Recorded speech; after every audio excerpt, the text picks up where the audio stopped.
Aprovechando nuestras debilidades y fortalezas.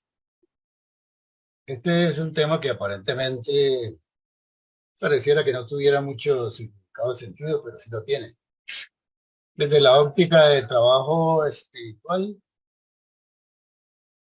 digamos que hay un panorama enorme de posibilidades al frente, ya que uno tiene como ser humano muchas debilidades posiblemente, como también tendrá otras fortalezas. Sin embargo, a veces como uno generalmente, humanamente hablando, mira las debilidades como algo que no quisiera tener. Sin embargo, como vamos a ver ahora, pueden ser puntos interesantes para trabajar, ¿no? Y de alguna manera puede ser que una debilidad me lleve a adquirir una fortaleza si en verdad la trabajo como debe ser. La realidad es que a medida que uno va creciendo, desde la niñez a la adultez, recuerden que hemos hablado que uno va formando lo que se llama la personalidad adquirida o personalidad corriente. Es que todos tenemos una personalidad diferente, sí, es cierto. Y esas características nos diferencian como seres humanos, sí. Pero quizá en el centro de nuestro ser, en el corazón, siempre habrá lo mismo. Habrá una fuerza que nos alienta a todos por igual. Saben que esa personalidad, o sabemos que esa personalidad está muy ligada a las experiencias que vamos teniendo en la medida en que vamos creciendo. Por eso es que las características individuales se van ligando tanto a debilidades como a fortalezas. Si yo tengo muy pequeño una educación demasiado estricta, violenta, difícil, pues de pronto mi debilidad está en que me voy a llenar de muchos miedos, de muchos temores dentro de la vida. O una persona que de pronto desde muy pequeñito todo se lo ponen en la mano, no dejan hacer absolutamente nada. No se mueva, mijo, o no se mueva, mija, déjeme que yo le hago eso. Entonces puede ser que ese muchacho o esa muchacha, a medida que va creciendo, genera una debilidad como que no es impotente a enfrentar situaciones difíciles, porque nunca las ha enfrentado. O sea, nunca se ha puesto al frente de alguna situación que ella misma pudiera resolver. Todo se lo resuelve. Y así podríamos decir muchas cosas. Entonces, ¿cómo, cómo podemos nosotros decir cuáles son mis debilidades? Pues son las que tengo que reconocer. En alguna ocasión hicimos un ejercicio en una reunión donde decíamos, bueno, ponga un papelito, escriba en una columna sus debilidades y en la otra columna escriba sus fortalezas. Generalmente las fortalezas como que no son tan complicadas de detectar. Por ejemplo, que yo soy amable, es que yo soy sonriente o que yo soy una persona muy habladora y una persona... Pero cuando vamos a las debilidades ya requiere como interiorizar, digamos, un cierto grado de humildad para reconocer, por ejemplo, que uno es desordenado, que uno es violento, que uno es una persona que piensa demasiado negativo, etcétera, etcétera. Es bastante complicado. Entonces la experiencia nos mostró que en la columna de debilidades casi todos habían puesto muy poquitas debilidades, pero en el lado derecho donde estaban las fortalezas sí aparecía una lista, pues no tan grande, pero sí más amplia. La debilidad requiere, ¿no?, era ser muy honesto con uno mismo para poderla detectar. Dentro de lo que uno conoce en el campo de las definiciones, las debilidades las miraríamos como aspectos no deseables. O digamos, algunos dicen, es que la debilidad es algo negativo para mí. Pero lo importante es reconocer que esas debilidades tendríamos que identificarlas para ser más eficientes en nuestra labor interior. Recuerden que este espacio es un espacio donde apuntamos siempre a un trabajo a nivel integral. Y que claro, yo voy a trabajar conmigo mismo. Pues, es importante darme cuenta en qué estoy funcionando mal, funcionando o funcionando negativamente. Que tengo pensamientos aquí adversos contra todo el mundo porque me caen mal y de qué manera los manejo. Ahí hay un problema, hay una debilidad. O que todo lo interpreto a como me parece a mí o lo identifico con ciertas condiciones que yo quisiera colocarle. como son limitaciones que demoran o traban el trabajo que anhelamos realizar, es importante que las reconozcamos y las trabajemos. Ejemplo, me tengo mucha pereza. Sé que me han recomendado que de pronto, como primer acto del día, agradezca al nuevo día a través de una frase, una oración, y que luego de pronto me sienta a meditar. De la pereza, aunque sé que de pronto quisiera hacerlo, no me deja. Oh, qué rico estar en la cama todavía. Pero muy temprano, dejo pasar el tiempo, llegó la hora del desayuno, de salir a trabajar y ya, se fue la posibilidad, ¿no? Se perdió la posibilidad de hacer una meditación que posiblemente me ayudaría mucho. Aspectos como la envidia, es muy normal escuchar que la gente tiene envidia del otro. En los puestos, por ejemplo, es muy normal que una persona que llega nueva, se destaca por sus capacidades, de pronto el que va arriba, el jefe, comienza a verlo como un peligro, ¿no? Uy, esta persona viene rápidamente y de pronto un día me va a quitar el puesto. Entonces, por esa envidia, empiezo a digamos, una mala atmósfera entre los demás. El mal genio, el incumplimiento, la intolerancia, el pesimismo, cantidades de cosas que tienen que ver mucho con las debilidades. Por el otro lado, la fortaleza las consideramos como aspectos que sí quisiéramos tener, ¿no?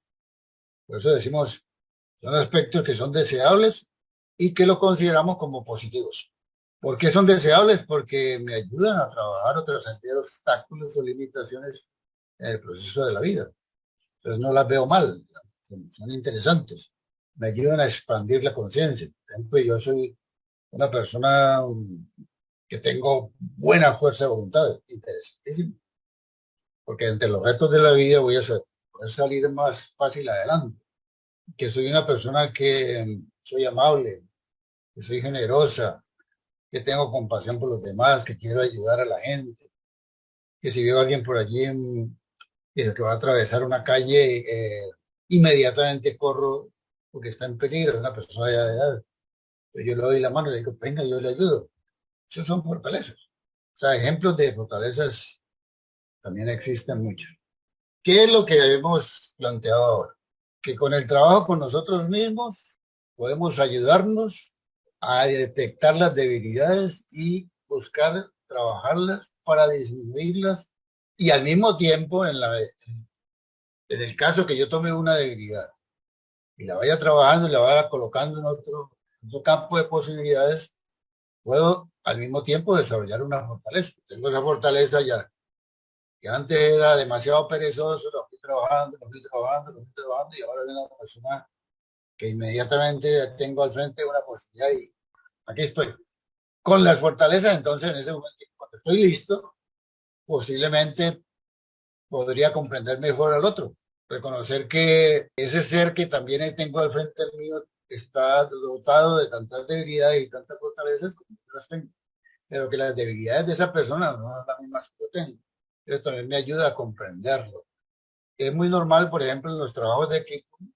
¿Qué son los trabajos de equipo? Bueno, cuando se reúnen varias personas a realizar una cierta tarea, que quien lidera tenga la capacidad, no de mandar, simplemente de observar, para determinar, bueno, esta persona tiene esta fortaleza o esta habilidad.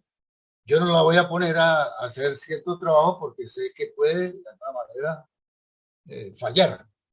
No es porque no le tengo confianza, pero entonces sé, bueno, este tiene una fortaleza en este campo, aunque tenga debilidad en este otro, entonces lo voy a poner aquí. O le sugiero que si quiere trabajar en ese campo. Entonces, cuando hacemos asignaciones de tareas es muy importante también saber reconocer en el otro debilidades y fortalezas. En el campo interior, nosotros tenemos una tarea muy importante que le llamamos aceptar nuestras propias limitaciones. Y con ese trabajo interior podríamos llegar a conocer o aceptar esas limitaciones. Pero no es para que las limitaciones se acaben alguna vez, ¿no? Yo diría que es para lograr controlarlos, para que en algún momento uno pueda decir, bueno, ya tengo bajo control esta situación. Yo recuerdo una persona que siempre le daban trabajo en una empresa Y él era muy desordenado, por supuesto, por ser desordenado al poco tiempo se acumulaban muchas cosas.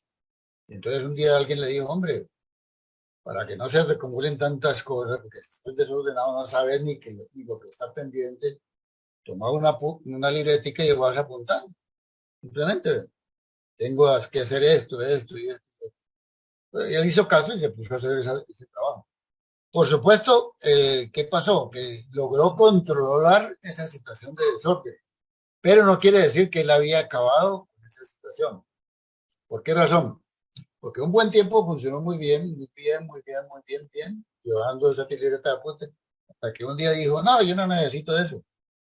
Tiró la libreta, no volvió a apuntar y volvió otra vez a caer en la misma. Lo que uno controla no lo puede soltar. Nos pasa lo mismo con las meditaciones. Uno muchas veces empieza a hacer un trabajo de meditación, se sienta todos los días muy, muy cumplido, hace su tarea, etcétera. Pero por alguna razón resulta que llegó a mi casa, llegaron unos familiares que tengo que atenderlos por unos 15 días y durante esos 15 días yo dejé de meditar. Entonces, cuando voy a volver a la meditación me va a gustar. ¿Por qué? Porque las limitaciones que tengo adentro, que no sé cuáles son, me están ganando la partida, me están poniendo de frente de decir, ¡ah, qué pereza! O de pronto en la mente me aparece, yo he estado meditando y no pareciera que no pasaba nada. Claro, porque son artilugios que utiliza la mente para que uno se eche al olvido, por decir así.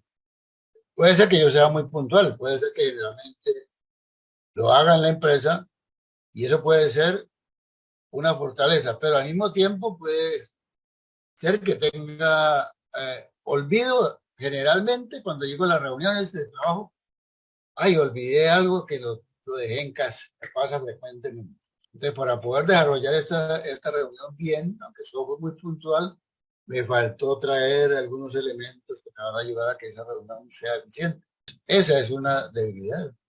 Entonces, como decíamos al principio, es muy importante ser humilde o sincero para reconocer las debilidades.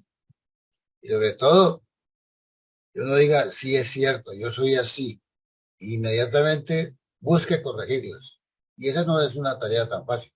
Por eso es que no se nos es tan fácil, perdón, el trabajar con nosotros mismos. Nos ha pasado permanentemente con personas que uno se da cuenta de cómo son y alguien le dice de buena manera, mire, que usted está así, se pone molesto. Pero resulta que 10 personas que están al frente se dan cuenta de que sí es así, pero él no quiere reconocerlo. Entonces la humildad es decir, ¿verdad que yo soy así? Un ejemplo también en ese sentido, una vez en una empresa que parecía, pues, es un cuento de ciencia ficción, ¿no? ¿Cómo es posible? Piensa uno, ¿no? Y la situación era la siguiente, que en la empresa todo el mundo estaba aburrido porque tenían un jefe que los trataba pésimo, pero pésimo, muy mal, supremamente mal. Y había uno de los buenos empleados de esa compañía que un buen día le dijo a los compañeros, hoy salgo de la empresa. Y le digo, ¿cómo así? ¿Por qué? Porque yo no me aguanto más y yo le voy a decir a este señor cómo es. Y yo no estoy dispuesto a soportar más esta situación. Entonces todo el mundo le decía, pero ¿cómo te van a votar si no es de lo mejor que hay aquí? No me van a votar porque yo no me aguanto más. Resulta que el juez le dijo al jefe, jefe, por favor, quisiera hablar con usted un rato. Siga, siga, así como todo molesto. Y comenzó a decirle, vea, jefe, cuando usted no está aquí, todos estamos tranquilos, estamos hasta alegres, pero cuando usted llega para nosotros es un tormento. Es que mm, nosotros estamos muy aburridos todos, porque usted no nos deja tener libertad, todo nos quiere imponer, no aprecia lo que hacemos, trata mal. Y cada vez que le decía una cosa más, el señor abría mal los ojos. Y a la final le dijo, verdad, yo soy así. Sí, por eso digo yo que parecía un cuento de ciencia ficción. Ese señor no se daba cuenta de cómo estaba actuando. Y la situación se mejoró. Claro, no lo votó, por supuesto. No le dijo nada más. Se fue, salió. No lo votó. Pero lo que comenzaron a notar ellos con el paso del tiempo es que el señor dio un vuelco gigantesco. O sea que tuvo la humildad para reconocer que en verdad él tenía una cantidad de cosas que se le salían automáticamente y no generaban un ambiente adecuado en la empresa. Así pasa. ¿Cuánto nos pasará a nosotros que somos de determinada manera y no nos cuesta mucho trabajo reconocerlo? Puede ser que alguien nos lo diga 1000 veces. No es así. Más bien empezamos a discutir. En las parejas sucede demasiado. También sucede muy a menudo que ante situaciones muy complicadas, de debilidades, uno quiera desmayar. No, yo no puedo con esto me cuesta mucho trabajo, la reconocí, sí, he buscado alternativas, aquí me dijeron que pudiera trabajar de esta manera, que contar hasta 10 veces porque soy muy violento antes de responder, pero no, yo llevo muchos días hasta meditando y no pasa nada. Entonces la persona quiere desmayar, no soy capaz. Entonces esa parte tiene que ver con mucho con la autoestima, no soy capaz. Sin embargo, uno puede asegurar que a través del trabajo interior podemos aprender a ir doblegando las cosas, pero nos tenemos que armar de muchos aspectos bien importantes, que son la paciencia, que son la perseverancia, que es el no esperar, que uno quisiera que ya todo, lo comenzó a trabajar hoy, al otro día, perfecto. Yo soy una persona diferente totalmente, no es así. Hay muchas cosas que son muy difíciles de irlas trascendiendo. Pero lo interesante es que si uno trabaja sobre cualquier debilidad, aunque no se da cuenta, trabaja indirectamente sobre muchas otras. Por ejemplo, si yo soy supremamente egoísta y empiezo a trabajar con el egoísmo, claro, ese egoísmo no es mío ni siquiera, es algo que he heredado de la humanidad, es que todos somos egoístas. Es una fuerza descomunal que hay dentro de nosotros. Entonces la empezamos a trabajar y a trabajar y a trabajar y a trabajar y a trabajar y pasan los días y uno pareciera que con el egoísmo no hay nada que hacer.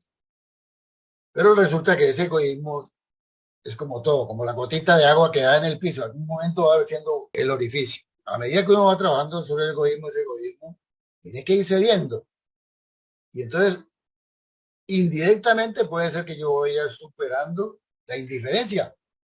También es otra debilidad, es otra limitación que tengo, que está muy asociada con el egoísmo, pero cuando uno es egoísta es indiferente, no le interesa al otro, o tiene indolencia, no le interesa al mundo lo que pase, ni siquiera el medio ambiente, si lo están desbaratando no me interesa, si el mundo se está, perdón, el planeta está acabando por mis irresponsabilidades. Mientras sea egoísta, eso no va. Pero superando el egoísmo, pasa que la indiferencia va variando, que mi interés por el planeta ya no es igual, porque yo no soy tan egoísta, porque veo que lo que yo haga mal está produciendo daño al otro, entonces lo trabajo y lo trabajo y trabajo. Habla muchos defectos que están, o debilidades que están relacionadas con el mismo, que automáticamente empiezan a tocarse. Eso es lo hermoso, ¿no? Lo interesante es que cada debilidad que uno enfrente, de alguna manera, ayuda a superar otras que están por ahí cerca, aunque no me dé cuenta, ¿no? Entonces, eso es bien interesante. Cualquier debilidad se puede dominar. Pero lo que sí yo tengo que hacer es perseverar en ese esfuerzo, mantenerme muy prevenido, porque yo no puedo volver a caer en los mismos errores. Por eso el trabajo espiritual siempre le dice al ser humano, empiece a hacer la tarea y no desmaye. Si usted persevera, puede llegar a entender algún día que las debilidades las puede superar si usted es sincero consigo mismo, si tiene paciencia, si tiene perseverancia. ¿Sí?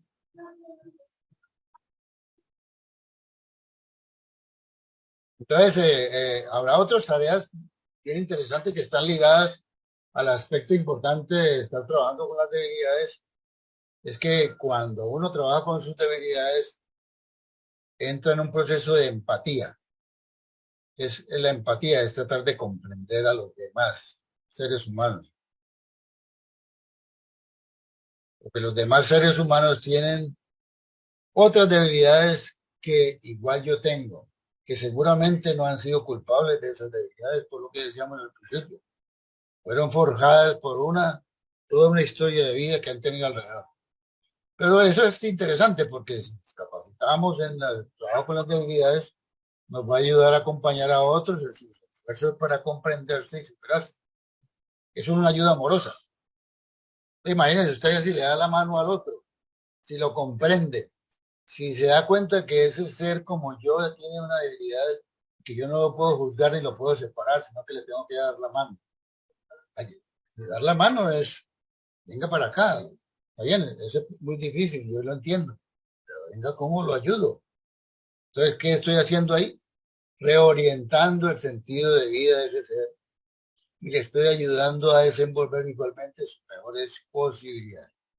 Si uno dijera, bueno, me voy a trasladar ahora al lado de las fortalezas, siempre las fortalezas mirémoslas con humildad. No soy un ser superdotado, no soy un ser que está por encima del otro porque tiene ciertos dones, ni es más importante porque está haciendo un trabajo espiritual y ya ha logrado pues barrer con muchas limitaciones o controlar más bien muchas limitaciones que tenía a su alrededor, pero si mira eso como una gracia divina y le dice a la divinidad, gracias, gracias, porque he logrado alcanzar una serie de fortalezas que las voy a tratar de usar con mucha responsabilidad. Y esas fortalezas son las que nos permiten a todos como seres humanos unirnos. Esas fortalezas son las que permiten que todos los seres humanos empecemos a amarnos unos a otros. Yo tuve varios familiares que hoy en día no están en este mundo. Y uno decía, qué cosa tan linda, ¿no? Seres entregados a la familia, que daban la mano siempre, que estaban atentos. Esas son fortalezas. Pero hoy en día lo recuerda uno con mucho cariño, porque uno se da cuenta que un ser realmente tenía mucho amor en su corazón. ¿Y por qué lo recuerda uno con cariño? Por eso. Porque también de pronto le hicieron ver a uno muchas cosas. O si uno lo recuerda hoy en día, dice, caramba, si este familiar mío tenía esto, ¿por qué yo ando en otra cosa tan diferente? Entonces me puede ayudar a recapacitar. Ya como parte final de este tema, se ha llegado a comprobar que que el trabajo espiritual sobre las debilidades y fortalezas nos acaba con esa diferencia entre virtudes y defectos. O sea, yo estoy siempre pensando que mis virtudes apaciguan o acaban con los defectos. Y no es así. O sea, siempre puede ser que lleve uno mucho tiempo trabajando, siempre tendrá fortalezas o tendrá debilidades. Siempre va a tener que reconocer cuáles son las que le quedan. Pero tanto lo uno como lo otro son parte de lo mismo. El mismo esfuerzo tengo que hacer con la debilidad para superarla, para llevarla a otro campo de posibilidades, como la fortaleza para sostenerla, para ampliarla, para posibilitar otro campo de alternativas. Entonces, si uno manejara esa sinceridad en el reconocimiento tanto de sus propias limitaciones como de sus fortalezas, le va a dar un impulso al vuelo espiritual y allí le va a dar fuerza al potencial que existe en todos los seres. Por eso decimos, cada ser que emprende una tarea a nivel interior siempre va a estar dispuesto a ayudar a los demás a que ellos puedan alcanzar sus mejores posibilidades. Bueno, ya para terminar, quisiera hablar un poquito de la historia de Helen Keller. Helen Keller nació en Estados Unidos en 1880, no recuerdo el sitio. Una niñita que nació con una cantidad de cosas hermosas. Ahorita decía la mamá que habló muy rápidamente, que era alegre, que captaba muchas cosas rápidamente. Resulta que cuando tenía 19 meses, a Helen Keller le da una enfermedad curiosa que le alteró el cerebro. No se sabe en esa época, no se pudo determinar exactamente qué fue lo que le dio, pero al atacar el cerebro esa enfermedad, esa muchachita se quedó sorda y ciega. Si usted se queda sorda y ciego, normalmente le altera también el habla, porque no puede ver, no puede escuchar. Entonces el habla de esa muchachita también se quedó prácticamente bloqueada. Para esa niñita que tenía todos esos dones, 19 meses, que ya prácticamente hablaba bastante bien, etcétera, que era tan alegre, tener esa experiencia de vida fue algo muy complicado, muy difícil. Tanto así que esta muchachita cae en un estado No sé si uno podría hablar de depresión, pero entra en un estado muy complejo y se vuelve muy reactiva. Desde el punto de que cualquier persona que se le acerca a ella, ella no es que entre a dar un golpe inmediatamente, pero buscaba la forma de acercarse a la persona y cuando estaba cerca le pegaba un golpe, o sea, algo parecido. Entonces la mamá toda preocupada, dice, ¿qué podemos hacer? Esta muchachita ciega, sorda y prácticamente pues nada de poder pronunciar palabras. Y con esa forma de responder ante la vida tan, tan fuerte, ¿qué puede hacer? Entonces, no le quedó más remedio que buscar un especialista. Entonces la llevaron a donde un especialista y este especialista le recomendó que se reuniera con Graham Bell. ¿Te recuerdan quién es Graham Bell? Graham Bell resulta que fue el creador del primer teléfono. Alexander Graham Bell, ahora me recuerdo el nombre. Y resulta que Alexander Graham Bell, además de que era científico, este señor ayudaba mucho a los ciegos. Y entonces él recomendó, Alexander Graham Bell le recomendó a la mamá que lo llevara al instituto Pershing, algo así parecido. Un instituto que trabaja con los ciegos.